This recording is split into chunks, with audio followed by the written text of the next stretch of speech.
Après les deux guerres mondiales et la guerre froide résultant d'un antagonisme idéologique au XXe siècle, le XXIe siècle est marqué par le changement climatique, la crise des réfugiés et plus récemment la pandémie du coronavirus. Les vrais parents soutiennent que tout cela est dû à l'égoïsme extrême des êtres humains et à l'absence de valeurs absolues centrées sur Dieu. Ainsi, au début des années 70, ils ont réuni des scientifiques et chercheurs de renommée internationale afin de forger un système de valeurs centré sur Dieu et apporter des solutions scientifiques aux nombreuses crises de la civilisation moderne.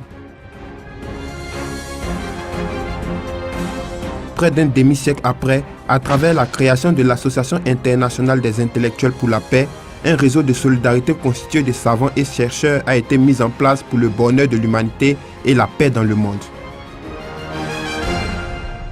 74억 인류가 다 함께 건강하게 잘 살 수 있는 자유와 통일과 행복을 누릴 수 있는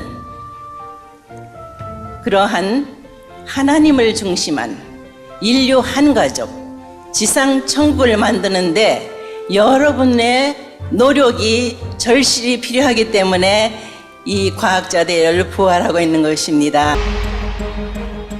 Menant une vie d'amour vrai transcendant les barrières nationales, religieuses et ethniques, les vrais parents se sont évertués à réaliser un monde de paix centré sur l'interdépendance, la prospérité mutuelle et les valeurs universelles.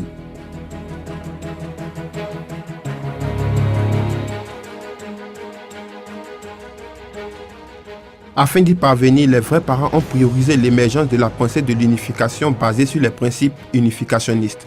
À cet effet, au début des années 70, ils ont créé plusieurs organisations regroupant des savants et chercheurs, notamment la Conférence internationale sur l'unité des sciences, l'Académie internationale des professeurs d'université pour la paix ou encore l'Institut de la pensée de l'unification, afin d'intégrer les valeurs absolues de Dieu à la culture humaine.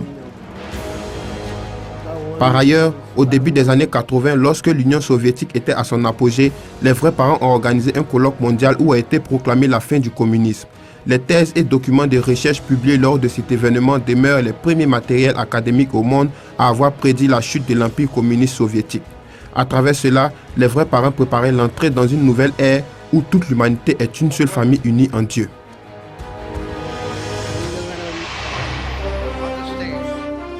Le sommet mondial 2020 commémorait le centenaire de la naissance du vrai père et le 60e anniversaire du mariage saint des vrais parents.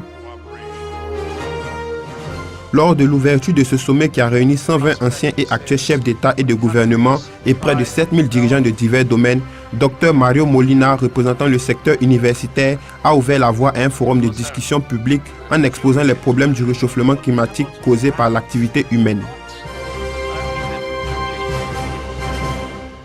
Society perhaps faces the greatest challenge in this century that we know of, and that has to do with an environmental issue, climate change. And as you see, it does have an important connection with peace. The only way to do something about it is if all the countries start to work together. Le jour suivant, 500 savants et chercheurs de renommée internationale étaient présents pour l'ouverture de la conférence des intellectuels sur la paix mondiale. Reverend Dr. Sun Myung-moon and Hak Ja-han-moon, two parents, have dedicated their entire lives to the single-minded vision of building the world of peace. Après avoir été présenté par M. Chin Song-bae, directeur de la fondation académique Hyojong, Moon Son-jin, vice-président de la FFPM internationale, a profondément touché le public en évoquant la vie et l'amour profond des vrais parents pour Dieu et l'humanité. This 2020 academic conference aims at reconciling the fractured human family, long divided by ideology, doctrine, and religion, and with the life-giving love and wisdom of oneness under our divine Creator. May we come together, realizing we are one peace-loving global family under God is the only path to true peace. Dans leur discours liminaire, plusieurs intellectuels ont apporté leur soutien effectif à cette conférence qui avait pour thème un monde de paix centré sur l'interdépendance, la prospérité mutuelle et les valeurs universelles. We need to be food secure, If we are to have a lasting peace, we cannot teach peace to a hungry man. God has given humanity plenty of natural resources to enjoy and survive. But we, the humans, in our greed, has abused these resources for personal benefits and supremacy. 한반도 평화가 인류 평화에 공헌할 수 있도록 포기하지 않고 인내심을 가지고 여기 계신 분들과 국제사회의 협력을 통해 더욱 정진해 나가도록 노력하겠습니다. Building peace is a joint effort, whereas starting a war can be done by a single actor. Peace, being the banner under which we meet at this conference, is more than the absence of war. It involves freedom, trust, tolerance, cooperation, and love.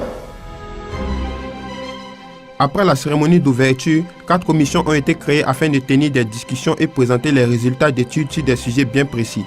Durant la première commission qui avait pour thème « Réflexion et vision pour l'unité des sciences », d'importants chercheurs, notamment un lauréat du prix Nobel de la paix, ont effectué des présentations.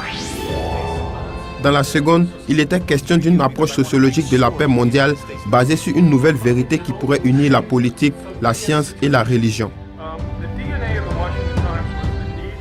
Principle provides a bigger framework in which we can understand physical processes in the natural world like science to take place, because God is the greatest scientist. It is extremely important for security and stability in Eastern Asia and for peace and security all over the world. Au cours de la troisième commission, des théologiens de renom ont évoqué Dieu en tant que parent de l'humanité et ont ouvert le dialogue interconfessionnel à travers les résultats d'études sur la responsabilité sociale de la religion. La dernière commission évoquait le rôle de l'université dans la formation des citoyens du monde, mais aussi la direction à suivre dans l'enseignement supérieur à travers des exemples d'innovation dans certaines universités. Our purpose on earth is to return to our heavenly parents in the celestial kingdom of heaven and have joy with them. We wish to promote a broader higher education sector in which issues around tolerance, mutual understanding, international understanding, and so forth that would lead toward nonviolence, reducing conflict, and greater peace. Dans le même temps, la Fondation internationale Hyojong pour l'unité des sciences, qui regroupe plusieurs scientifiques déterminés à rechercher et à développer des alternatives viables à la résolution des problèmes environnementaux, a organisé la 26e conférence ICOS dont le thème était « Solutions scientifiques aux changements environnementaux globaux ». L'éradication de la famine dans le monde et la préservation de l'environnement, faire face aux risques de pollution de l'air, rechercher des stratégies pédagogiques pour résoudre les problèmes environnementaux. Telles étaient les questions sur lesquelles se sont penchés 60 chercheurs qui se sont accordés sur la nécessité d'un développement durable qui ne nuit pas à l'écosystème terrestre. Ils ont adopté la déclaration sur l'environnement qui stipule que les êtres humains en tant que vrais propriétaires de la création doivent procéder à une véritable protection, préservation et restauration du monde naturel. En outre, 40 savants et chercheurs du monde entier exerçant dans le domaine des nouvelles sciences qui transcendent la pensée scientifique existante ont participé à la conférence sur Dieu et la science. Ils ont soutenu que l'unité de la science et de la religion réside dans l'existence même de Dieu, tout en rejetant l'idée d'un long conflit entre les deux entités et ouvrant une nouvelle perspective dans laquelle cette unité constituera les bases fondamentales de la paix.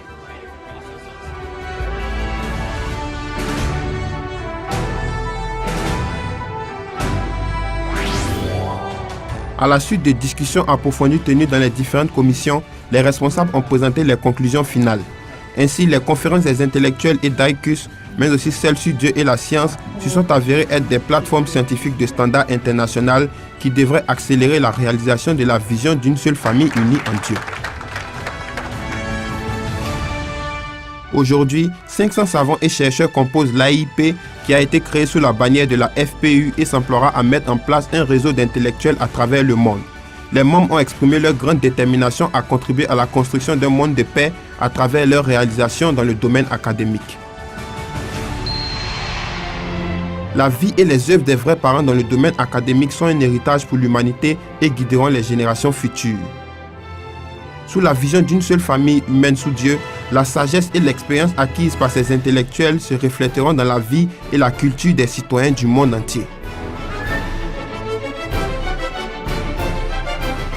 Interdépendance, prospérité mutuelle et valeurs universelles. C'est ce monde de paix que s'emploie à réaliser l'Association internationale des intellectuels pour la paix.